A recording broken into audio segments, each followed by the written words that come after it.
Welcome back, everybody, to Selling with Love podcast. Very excited to have everyone here, where we're going to discuss an essential tool that you can start doing a lot more with to be able to improve the profitability of your business, to be able to care more and make a bigger impact to your clients, because you start looking at a metric you may have heard before, but possibly not have went in depth into understanding its significance.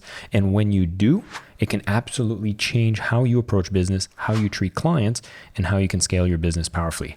I'm talking about customer lifetime value, client lifetime value, and the author of the CLV Revolution, Transform Your E-commerce with Customer Value Optimization.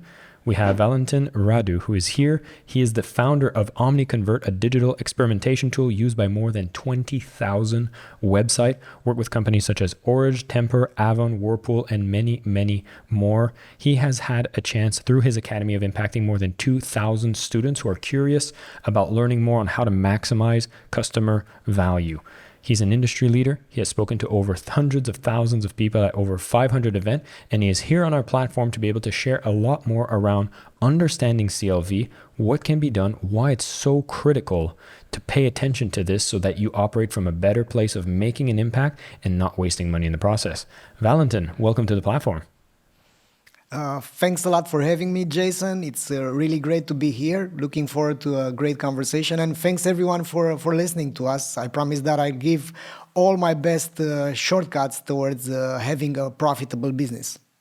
Well, I warned you before we hit record. I was like, oh my God, CLV, I think about this and my first assumptions are like, that's what like Fortune 500 companies do, that I need to have like a massive database. And if my audience here is like sitting here trying to get their first sales or they're building their basic business, I was afraid that this could be a little overwhelming to them. And I'd be curious to know, when people usually approach you and they're, curious about customer lifetime value, is this a valid assumption or is this some sort of illusion that we need to break today?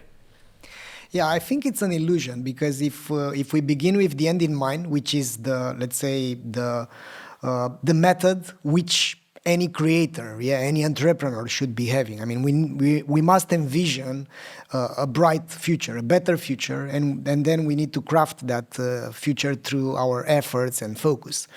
But customer lifetime value is why we exist, right?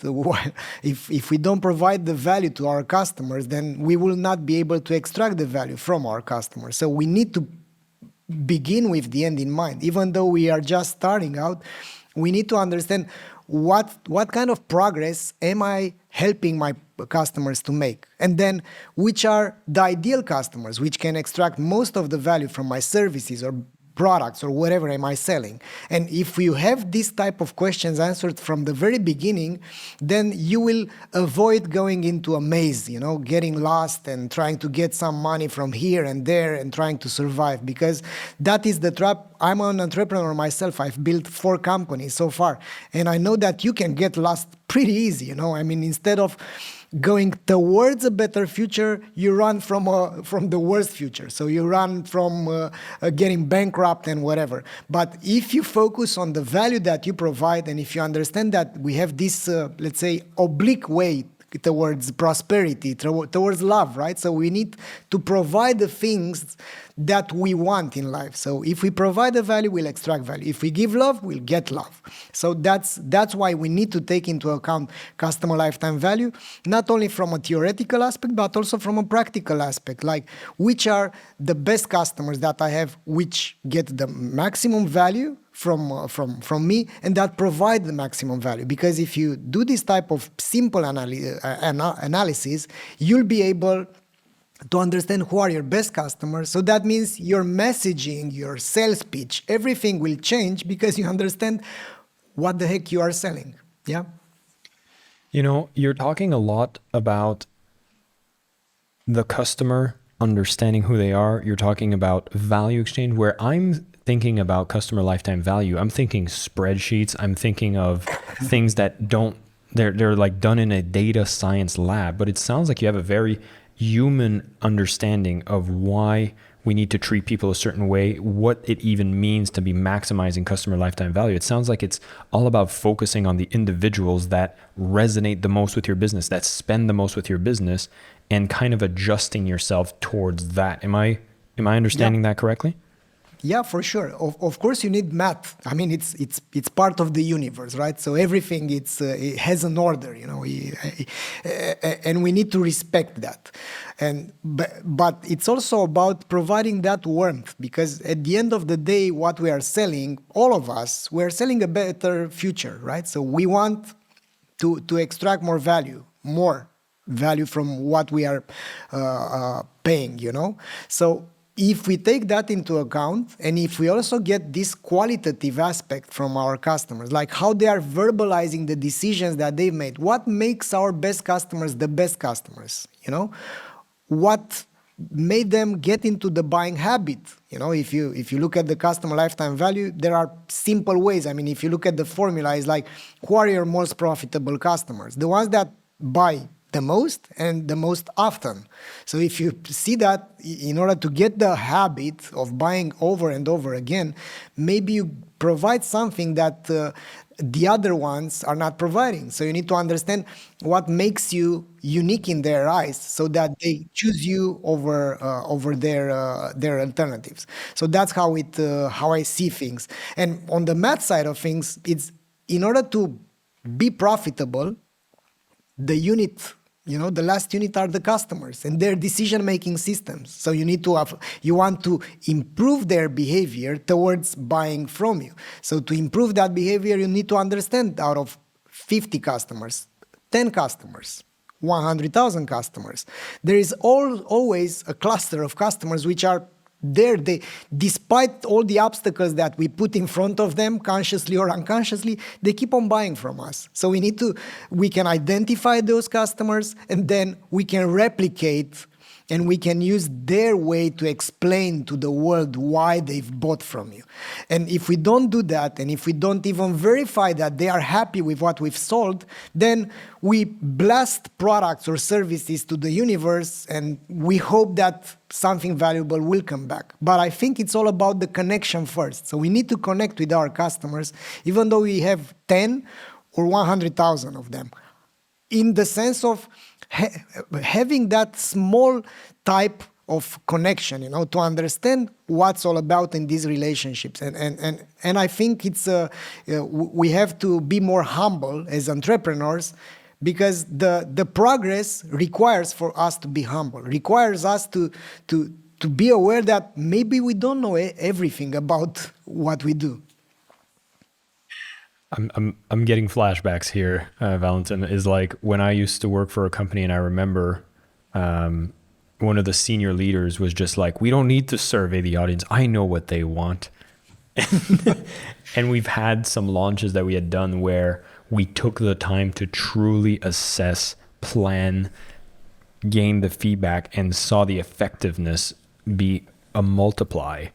And I love how you speak in terms of value extraction, where for some people, they're like, what do you mean extract value? Are we taking from people? But you mentioned how it's like, if you're solving a problem, the value exchange happens. And if no value exchange is happening, that means you're probably not really solving a good problem that's worth paying for.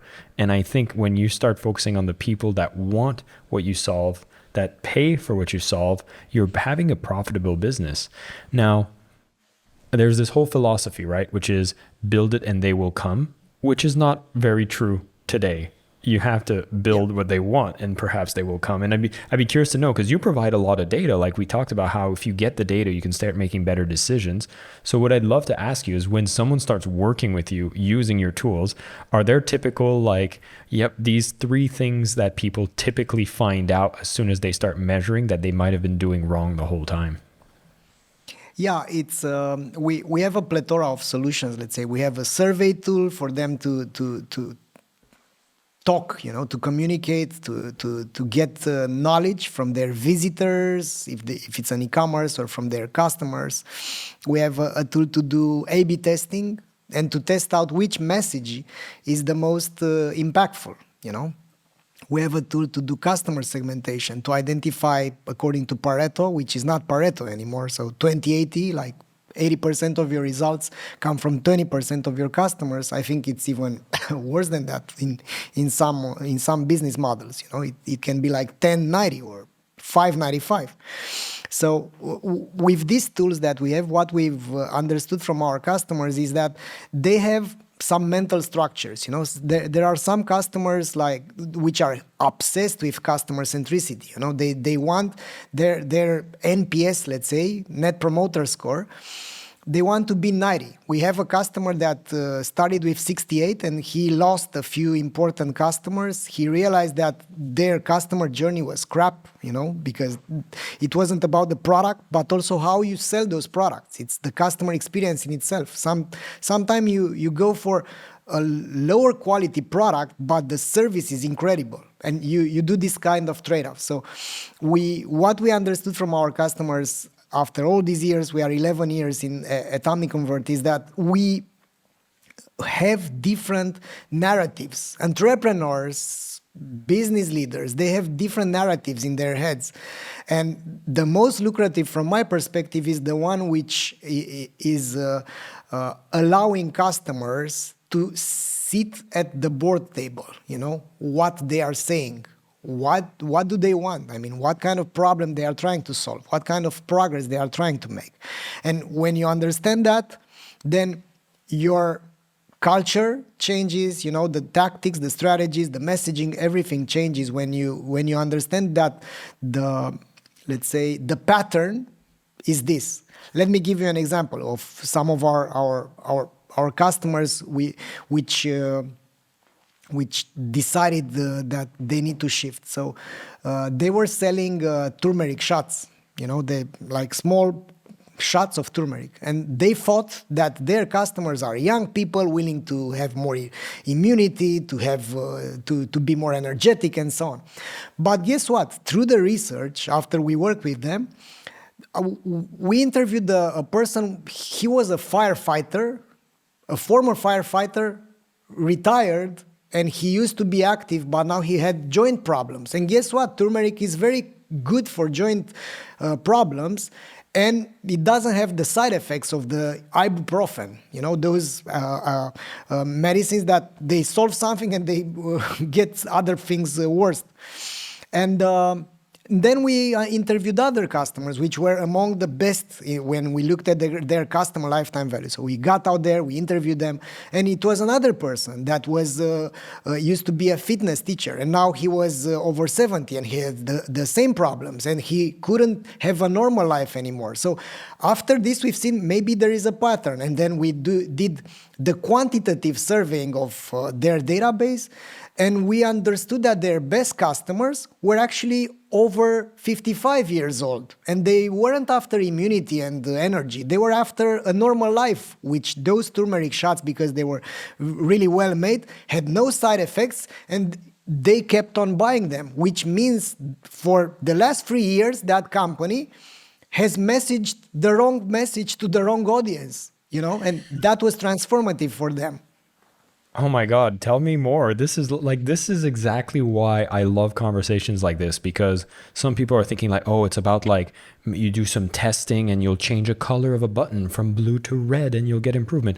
Not to diminish the fact that you can get some marginal improvements from there, but it's these big stories of interviewing people, understanding people, caring for people that comes through data that make you radically shift how you operate your business. So I'd be curious to know, like, they've probably had to redo their branding. They've probably had to change the messaging, and they've probably had massive results doing that. Exactly, yeah. So their customer retention went from 40% to 60% just by focusing on acquiring the right customers with the right message. Because improving customer lifetime value, as I wrote in the book as well, is not about fixing something for all the customers you acquired. So it's not like an afterthought. You begin with the end in mind. You begin with the right message to the customers that extract most of the value from your products and services. And then that allows you to have customers that keep on buying more. It was that thing from Desmond Tutu. It's a nice saying. We need to stop saving people from drowning, we need to go upstream and see why they fall in the river in the first place. So if Oh my God, that's so true. I feel yeah, like using this drowning analogy, it seems like for a lot of entrepreneurs that are just like operating the business, you're spending money to acquire customers, you're doing promotions, and then you're paying to acquire customers, you're getting a few customers, and it's like you're helping them from drowning, and you get into a cycle where the company kind of like operates with little profit margin. You can generate revenue, but the profit doesn't seem to be able to unlock, because the more you grow, the less the profit. And like there seems to be a bottleneck where you're talking about saving people from drowning, but it seems like in the process of scaling your business, if you're not paying attention to this, you're the one who's getting caught in the waves now, and you drown yourself in trying to outcompete and to figure out what to do. And you know, I started this conversation thinking that, wow, people with really small businesses must have a really hard time with customer lifetime values, but it sounds like it's more for mid-market and larger organizations that get lost in the noise of data, as opposed to yeah, those who are directly connected with who they sell to. yeah. It's after building those 4 companies, I feel like I've been lucky, without knowing what I know right now, to be so open to feedback from our customers. And I think that what saved me from going bankrupt many times, you know? And that's an incredible ability, the ability to listen, truly listen, and not market to the audience, because companies also must do the same thing as human beings. We have 2 ears and 1 mouth to listen twice than we talk, but most companies keep on talking, you know, keep on blasting their audiences with messages, sales pitch, whatever. Even in a B2B environment, you have to first listen how they verbalize the problems that your prospects have before coming out with your sales pitch around the extraordinary features or success stories that you have. Because again, even though we use a lot of words, in order to resonate between 2 individuals, between a company and thousands of customers, we have to we have so little time to be impactful, you know, and that message should be simple, because people are not wasting energy on deciphering complicated things. They have a pain, and you need to articulate the fact that that pain, it can be solved, and you have that solution, but you start with the pain. So when you do marketing, when you do sales, you have to start with the struggle that the customers have. Because if they say, yes, that's who am I, that's the problem that I have. If they recognize you as you becoming aware about their pain, they instantly identify with the solution provider as well. So your sale is done already when you do that. So What is it? Express the problem for your clients better than they understand it themselves, and you will be ready with that person that's ready to make a transaction with you. And so I'd be curious to know, because I look at the software you have and it seems very enterprisey. And when I look at a lot of like tech platforms, and I'll take one that's that I feel might have been a student of yours in some capacity, and I'm thinking about SurveyMonkey. And I want to be very clear. I do not like SurveyMonkey. I really hate it. Okay. And it's not them, it's me, right? I feel like SurveyMonkey has been a tool that I've signed up to, and they had a lot of complexity, complicated billing cycles. I wanted to just use some low tier stuff, but it seems like what they've designed was for these enterprise customers. And I was like, I'm not really happy with this platform, but I wasn't spending that much with this platform. And it almost seems like they've made the decision. They were like, yeah, the guys like Jason that's using us just a little bit, they don't make a lot of money. So even if I'm not a happy customer, it's okay, because they're probably making so much more from an enterprise company that's using the full capacity of what they provide. And the reason I share that story is because I've often seen getting drowned in trying to listen to outliers who are very loud, but are not giving you a lot of money. and it makes you do some business decisions that start to optimize for people that aren't even giving you money and maybe even alienating your high value clients. And so is this a common theme for companies at various cycles? Yeah. I think it's there are companies placing their bets elsewhere. So you have these decisions to make, but when everything gets corporate and everything becomes only about EBITDA and profit and whatever, the former customers that maybe contributed to the growth of the company are getting left out. I mean, they get ignored. And at the end of the day, Jason, we have to empathize with the fact that we don't know what's behind. Maybe there are some political corporate fights there. Maybe the founders have lost control of the company. Maybe the investment bankers stepped in.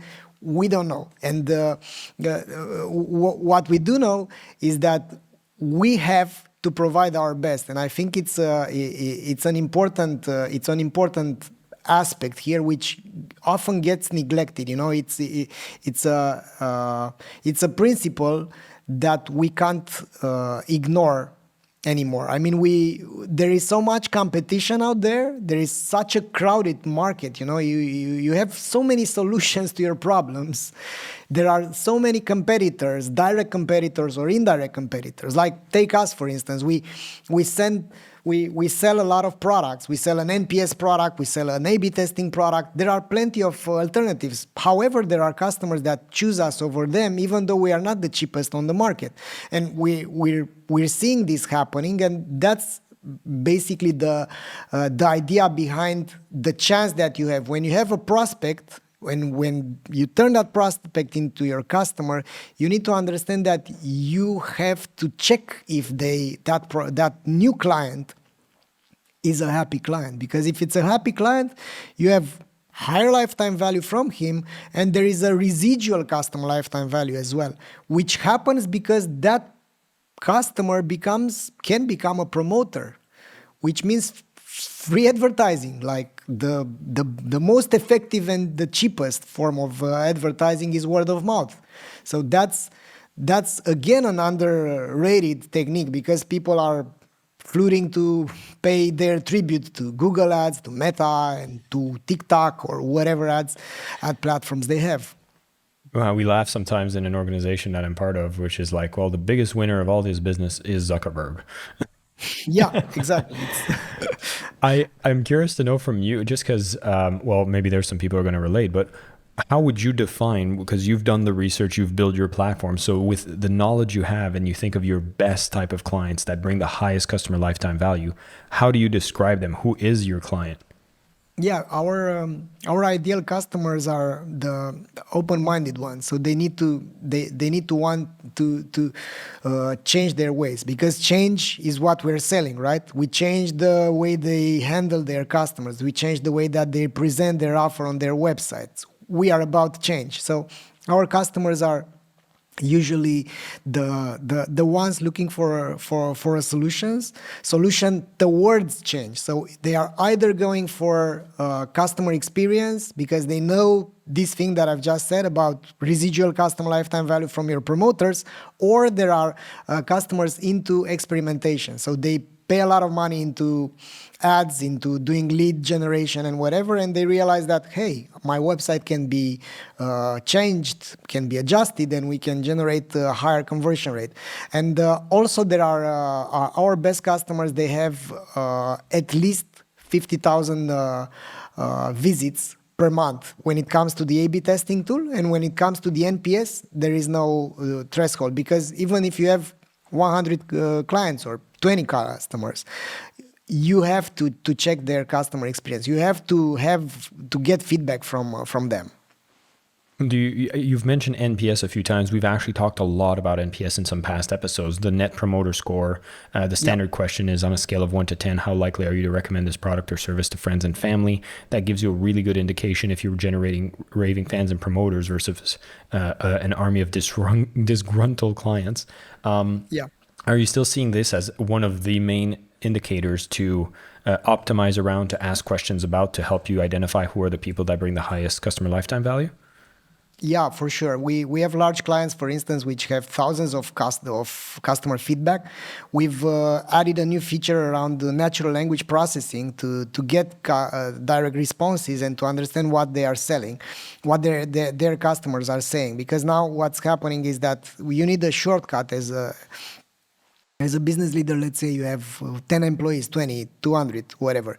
You lose the connection between yourself and your customers. And with this type of tools, with NPS, you can aggregate that feedback, but you also can track the main issues that they are reporting.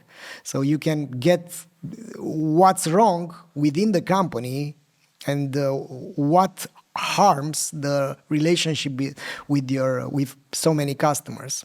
So NPS is an amazing tool as long as it's not taken only as an average that needs to be tracked. You have to fix what's broken. If you don't fix what's broken, you even worsen the relationship with your customers. Because imagine, Jason, that you've bought something from me. I'm asking you, how was your experience from 0 to 10, whatever it was, 2, and you tell a lot of stories there about why it's 2 out of 10, and then nothing, no response from my end. And many companies do this. I mean, they ask for feedback, and they have unhappy customers, and they keep on not saying anything. I feel like this is the equivalent of like coming home, asking your spouse, just being like, "Hey, honey, how was your day?" And she's like, "Oh, I've had a tough day," and you're like, "Sounds good," and you walk away. Yeah, that would make you a terrible partner. Yeah. I want to unpack one part of this, because what you're saying so far, I'm hoping for people, what you're taking away from here is, like, we talk about customer lifetime value. It is looking at data, but it's looking at the right data to make you have better human to human connections with the people that are worth listening to, because they truly get value from what you provide to them. And what I want to dissect from that, because I find the most intimidating part of anybody who's speaking of this metric is a lifetime. Like, lifetime value is like, how am I even supposed to measure that, estimate that, particularly if I'm in the early stages? It seems like a metric that's so like projected into so many different assumptions that I would decide to just ignore it. And I'd love to hear, what would you typically prescribe or suggest if somebody's feeling that kind of like, well, lifetime value, I'm just trying to make my first sale and build my initial business. Yeah. Let's say, Jason, that you've made your first sale, and your first sale is like a one-time product. That's it. That's the customer lifetime value. Yeah. From that product, you extracted some margin. So all you have, it's one customer. So you can't deduct what the customer lifetime value will be. But once you have 10 customers, once you have 5 customers that bought different services with a different purchase frequency, then patterns start to show up. So you can project that down the line. The more customers, the more orders they place, the more data you have. The more data you have, and the more you can look at the margin, not at the revenue, because customer lifetime value takes into account either the gross margin, either the net contribution margin, but I'm not getting into that. The idea is that you can forecast this based on the purchase frequency and based on the number of customers that placed another order, which is the customer retention rate. So knowing this, you can extrapolate and you can say, well, throughout an entire year, our customers placed on average 1.4 orders. So we have 100 customers that placed 140 orders, and the margin is like this. So knowing this also gives you the, let's say, lifespan. So how much they will, if you have X customers being churned every month or every year, you can forecast when the company will run out of customers, right? And when the customers will disappear, because that's how much they've been spending with you. And knowing that allows you to understand how much you can pay to acquire a customer, how to price your products, because it's math. Again, it's the balance between customer lifetime value and customer acquisition cost. And knowing that allows you to basically adjust and strategize properly instead of shooting in the dark. I bet that 8 out of 10 entrepreneurs don't know that, and they don't know how much they could be spending. So they are either underspending because they want to be profitable from the first transaction, from the first customer. And I get that because they don't have the cash flow to justify that. But some of them are overspending. So they spend too much because media, whatever, and they don't know when they will be getting this money back. It's pure math. It's not that complicated as you think it is. You can put it in an Excel file, 10 customers. This is the total revenue so far in a period of 3 months, 6 months. So basically, with this type of projections, I do believe in intuition, but I'm also very analytical. So I think both of them should work hand in hand. Well, I'm hoping from this conversation that a lot of listeners here, which are typically more intuitive inclined, are going to make sure that they are also doing a validation with the analytics that are possible. And again, I want to encourage everybody tuning in here, if this is something that is resonating with you, you are seeing that perhaps you need to bring a bit more data into your business to make the decision so you're not listening in the wrong direction to change your business in a way that's not aligned to who recognizes and values your value the most, which makes you more profitable, makes you more revenue, makes you attract more of the people you enjoy working with, then I really want to encourage you to pick up the CLV Revolution, transform your e-commerce with customer value optimization. As Valentin shared today, yes, the data is there, but it doesn't need to be overcomplicated. It's really about human to human listening to the right people and taking the appropriate steps to see what kind of major changes you can do in your business, if necessary, that will actually make you stop from drowning in trying to get new customers and listening and taking chances everywhere, but truly focusing on what matters and making the actions necessary to scale the business to the next level. I'm very, very curious to explore a lot more about your tool. And so for those who are feeling compelled to look at Omniconvert, it's an amazing e-commerce store, as we talked about, NPS score survey and A/B testing and so much more. So we're going to put a link to that into the show notes so you can go and explore more. Valentin, I'm not letting you go before I ask the question I ask all my guests who do come on the show. And I have to ask you, you're on the Selling with Love podcast. What does selling with love mean to you? Wow. So selling with love means selling being aware that the other person could be someone you love. And that means providing something that truly helps them make progress in their lives. Because I have this memento mori, and I realize that when I'll be very old and I'll look back, I will remember and I will be aware about how many people I loved, I helped, and what was my impact in this life. Because you can't take anything with you, and at the end of the day, I think we're all fighting the same wars. We have the same problems, and selling with love means making sure that those customers will make progress thanks to the services or products that you're selling. And by the way, that's why we don't serve companies which are selling guns, which are selling